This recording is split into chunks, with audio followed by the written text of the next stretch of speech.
जी, हम सांसारिक भोगों को भोगते हैं।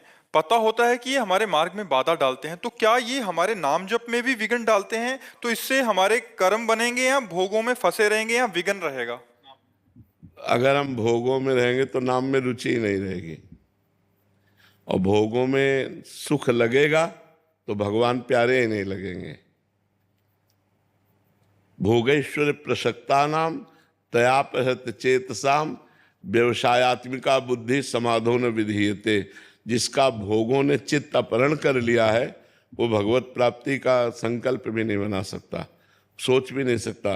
वो भगवान की आराधना करेगा लेकिन चाहेगा यही कि मुझे भोग मिले, संपत्ति मिले, ऐश्वर्य मिले, सम्मान मिले, भगवान मिले, ऐसा नहीं चाहेगा।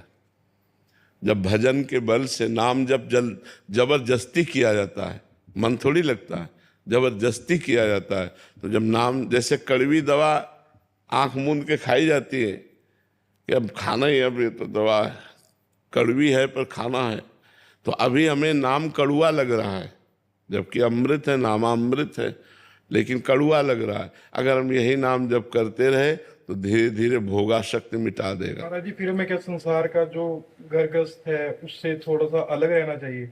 नहीं, संसार से अलग नहीं रहना चाहिए।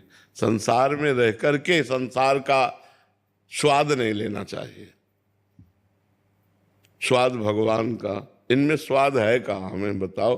अगर स्वाद होता तो तृप्ति हो जाती। आप लोग तो गृहस्थ हैं, कहीं आपको ऐसा लगा कि हम कछुनाथ न चाहिए मोरे, मन में कुछ कमी कमी सी रहती हाँ वही, वो कमी भगवान से ही पूरी होती। तभी कहा कहीं भी कुछ करो ना, एक अधूरापन रहता है, और मन हमको दिखाता है कि इस वस्तु में नहीं, इस वस्तु से शायद, इस व्यक्ति से नहीं, शायद इस व्यक्ति से। मन हमको गलत रास्ते में ले जाकर भटकाता रहता है, और बाद में जब एकांत बैठते हैं तो फिर वही तृष्णा, फिर वही भोग। तो चूंकि इसमें सार वस्तु नहीं है, इसलिए हम भटकते रहते हैं। अगर भगवान से हमारा चित्त जुड़ जाए तो ठोस वस्तु आ जाए। महाराज जी, हर टाइम ना हैरानी परेशानी सी रहती है उसके। नाम जप, जब तक हम नाम जप नहीं करेंगे तो ये है जो हमें चंचलता मन की परेशान करती है ना, वो तब तक रह जाएगी। ये सारा खेल मन का, चिंता, भय, शोक, उद्विग्नता,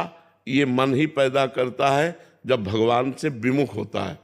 और भगवान के सम्मुख जब होता है तो निर्भय, निश्चिंत, निशोक एक आनंद आता है। तो नाम जप में कोई बाधा भी नहीं है, कोई पैसा भी नहीं खर्चा हो ना, और ऐसा नहीं कि इसमें कोई दिखावा हो। आप अंदर अंदर नाम जप करते रहो, अपने काम करते रहो। जब बात करना है तो भगवान को, हाँ बिल्कुल, हम सबसे प्रार्थना करते हैं कि नाम जप करो, इससे बहुत लाभ आपको मिलेगा। आपके पाप नष्ट होंगे, आपको आगे सुख मिलेगा। आप देख लेना, माना भारी विपत्ति आने वाली है, सबके जीवन में आएगी। आज तुम सुखी हो तो कल दुखी होना पड़ेगा, आज तुम दुखी हो तो कल सुख आएगा। ऐसा क्रम है माया का। तो सुख स्थायी नहीं है। जैसे रात है तो दिन आएगा, दिन है तो रात आएगी। तो जैसे हम दिन में रात की व्यवस्था कर लेते हैं, लाइट है, व्यवस्था सब फिट है, तो हमें रात अखरती नहीं है।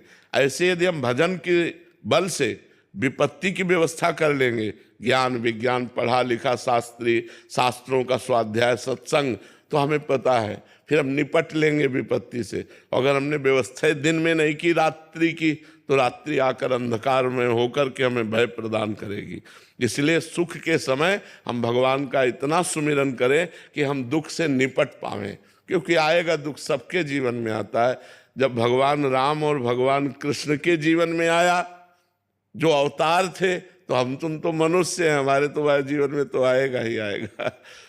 नैतिक गुप्ता जी अजमेर से। राधे राधे महाराज जी, आपके चरणों में कोटि कोटि प्रणाम।